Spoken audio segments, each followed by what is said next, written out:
બે દિવસ પડેલા ભારે વરસાદ અને ખાડીપુરે સમગ્ર દક્ષિણ ગુજરાતમાં જનજીવન અસર પહોંચાડી છે.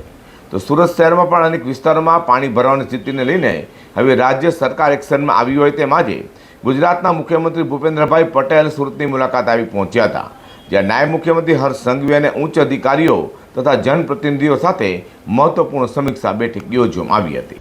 ભારે વરસાદ અને ખાડીપુર બાદ ગુજરાતના મુખ્યમંત્રી ભૂપેન્દ્ર પટેલ સુરતની મુલાકાતે પહોંચ્યા હતા. સુરતના integrated command and control centre એટલે કે આઈસીસી ખાતે દક્ષિણ ગુજરાતની પરિસ્થિતિને ધ્યાને લઈને ઉચ્ચ સ્તરીય સમીક્ષા બેઠકનું આયોજન કરવામાં આવ્યું હતું. આ બેઠકમાં દક્ષિણ ગુજરાતના તમામ જિલ્લા કલેક્ટરો, વરિષ્ઠ અધિકારીઓ, વહીવટી અધિકારીઓ, પોલીસ અધિકારીઓ, મહાનગરપાલિકાના અધિકારીઓ તેમજ જે તે વિસ્તારના ધારાસભ્યો હાજર રહેવા પામ્યા હતા.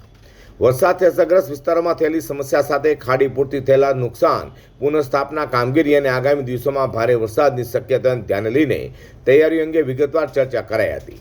તો રાજ્ય સરકાર દ્વારા અસરગ્રસ્ત વિસ્તારોમાં ઝડપથી રાહત પહોંચે, લોકોની સુરક્ષા સુનિશ્ચિત થાય અને ભવિષ્યમાં આવી પરિસ્થિતિનો વધુ અસરકારક રીતે સામનો કરી શકાય તે માટે જરૂરી માર્ગદર્શન મુખ્યમંત્રી ભૂપેન્દ્ર પટેલ તેમજ નાયબ મુખ્યમંત્રી હર્ષ સંઘવીએ જરૂરી માર્ગદર્શન અને સૂચનાઓ આપવામાં આવ્યા હતા. હાલ તો સમગ્ર દક્ષિણ ગુજરાતની સ્થિતિ પર મુખ્યમંત્રી ભૂપેન્દ્ર પટેલ અને નાયબ મુખ્યમંત્રી હર્ષ સંઘવી સતત નજર રાખી રહ્યા છે અને વહીવટી તંત્રને સતર્ક રહેવા નિર્દેશ પણ આપવામાં આવ્યા છે.